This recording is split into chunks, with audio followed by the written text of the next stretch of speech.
We have arrived in Budapest, capital of Hungary and home to the parliament of the country. It was here where the anti-LGBTQ propaganda law was born. This decision was met with a strong backlash from the European Commission. But how does the LGBTQ community here experience the increasingly hostile environment? We meet Laszlo Birka. He used to be the owner of multiple LGBTQ bars and nightclubs. He shows us around in what used to be the nightclub called Capella. It is a fascinating building, possibly due to the many rebuildings Laszlo initiated himself. The reconstruction of the basement, for example, caused a potential collapsing risk for the entire building, which is a UNESCO World Heritage Site. Laszlo's goal was to create a district with many LGBTQ clubs and bars. Those are quite rare now, many of them relabeled as merely gay-friendly. Why Not is one of those bars, where we first met Laszlo.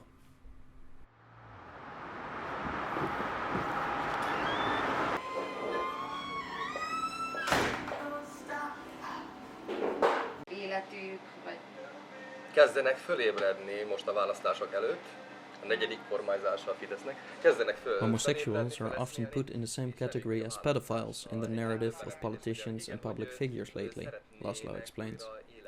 Ever since the anti-LGBTQ law was implemented, I hear people talking about how they are motivated to vote for politicians that are less conservative, because the current government has been terrible for the members of the LGBTQ community. A day later, we meet Laszlo again in the attic of Capella. A lot of the furniture that was still in the building is now covered in white cloth. It has been sold at an auction after the last time we saw each other. Clearly emotional and confused, he tells us how in 1995 he opened his first clubs, Capella, Warlock and Limo. And only a few years later, in 1997, civil society told him there was no place for the LGBTQ community in Hungary, after which he held meetings in secret outside of the city.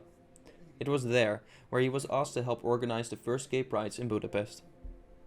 With the hostility towards LGBTQ people increasing in Hungary, there has been an increased importance of interest groups in the country. They are in close contact with many LGBTQ people and notice what the hostile narrative has accomplished firsthand. The propaganda law, I remember very vividly that it was submitted to Parliament on a Thursday morning and it was voted within 5 days in Parliament. So that 5 days was basically a very vivid living hell for a majority of the people who work in the civil sector. In Hungary, I think, personally I was in the office until 2 in the morning, trying to conduct what kind of joint efforts we would undertake, putting together social media campaigns to raise awareness about the situation, putting out press releases, writing letters and open letters to members of the parliament. It was a very intense 5 days, and the next 2 months basically ending with the Budapest Pride March, I think it was one of the most intense that I have experienced here at Hatter, and that is saying something given that 2 months after I joined the organization, the ban on legal gender recognition was submitted to Parliament. So my whole experience here at the organization has been quite eventful. Laszlo is the only gay person we can find who will tell us his story in front of a camera. Even the person who brought us into contact with him does not want to take part in this documentary. After our initial meeting, we meet him for a second time to do the interview and a tour of the building. So Laszlo took us to this place, a rooftop terrace in Budapest.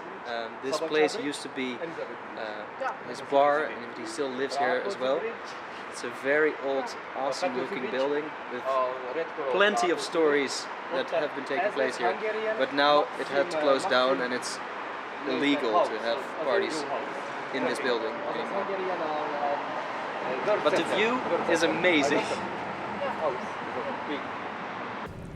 Alright, Laszlo, we're in this amazing looking building that used to be one of the major LGBTQ clubs. Can you introduce yourself and this place a little bit more for the viewers? Sziasztok, én Birka László vagyok.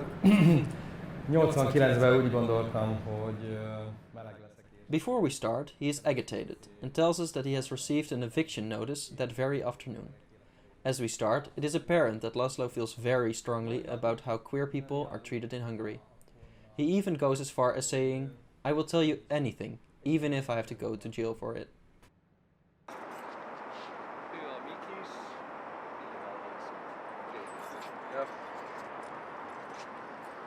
Ez jó lett volna. A Vienna-ban volt egy gay house, complete house. Maar most finish, 10 years ago. During the interview, it becomes clear that the government has hurt Laszlo so much he has gone to the extremes in his opinions. Even with the help of a translator, he is unable to answer our questions and instead tells us his theory on why the discriminatory policies in Hungary have come to life. Every member of the parliament is gay and suffers from internalized homophobia. Thus, they take it out on the people of Hungary. It is clear that though Laszlo is unable to answer our questions properly, he is a gay man severely hurt by his own government. With the anti-propaganda law as the most recent move against LGBTQ people in Hungary, we want to know how the anti-gay policies affect the population. We go to Hungary's biggest LGBTQ organization, Hetero Society. What does the new policy and these anti-LGBTQ propaganda laws actually mean for members of the LGBTQ community? So the law itself has different impacts. In practice, this means that, for example, bookstores aren't allowed to showcase any books that cover LGBTQI topics and put them in the windowsills. As for education, the law in theory doesn't make an impact on the work of teachers or educational staff at all, in theory. We also know a case that for example, a teacher wasn't even talking about LGBTQI issues, however, they were supportive of the community on their social media platforms. And the headmaster called them in and told them that they need to get rid of those posts or else. And that sentence is rarely finished, but you can imagine the consequences. And the other impact, there are two other impacts that we see. One is a chilling effect on society, that people are self-censoring, that they don't dare to bring up these topics anymore, that teachers would rather stay silent than lose their jobs and their livelihoods, and I think that's a huge consequence. And the other one is the rising hate crime incidents that we have seen. Our legal aid service has recorded 9 hate crime cases in 2020 and in 2019, and this year it seems like hate crime incidents will double in the number. Right, because people feel like the government doesn't restrict them in doing so. They feel encouraged. They feel like their hate and aggression is justified against LGBTQI people. And people have contacted you about that as well, those incidents? Yes, absolutely. Yeah. These facts are worrying. And not just for those who suffer directly under these discriminatory policies and laws. Joni Hendricks is working for Rutgers, a knowledge center for sexuality. What does she think the effects will be of a more repressive policy in Hungary for the people of the LGBTQ community? With that kind of policy, it shows like the struggle they already have. Like, am I normal? Is this normal? And this kind of policies where it's being seen as something negative or something like propaganda. It's not being represented as being normal, and you shouldn't be who you are. You should be different, and that's really a struggle. Why is it so important for society, not just the minorities, that sexual rights are being respected and educated? As a society, you should value all the people in your society as equal, and as soon as you make a discrimination on basis of sexual orientation, but also race and culture, will always create this us versus them ideas, and that will always fuel discrimination. So everybody should feel safe in their own society, should be able to be themselves without fearing being judged or even being violated. How do you expect the situation in Hungary to develop over the next coming years? I think the strong backlash is really good. Other European countries standing up. So you usually see it happening in waves. So now it's a big step back. Hopefully it also fuels other people to stand up again, and probably what you see is that it's gonna change to more underground scenes, because LGBTQ people have always been there and will always be.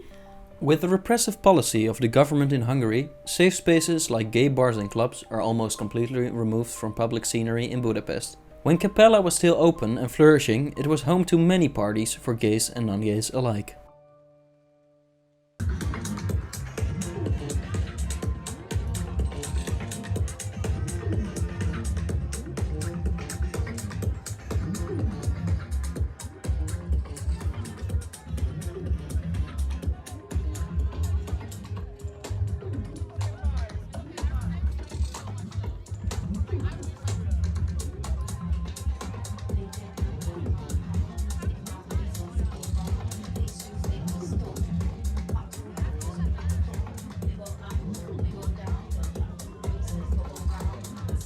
The parties are not held anymore, leaving the building empty.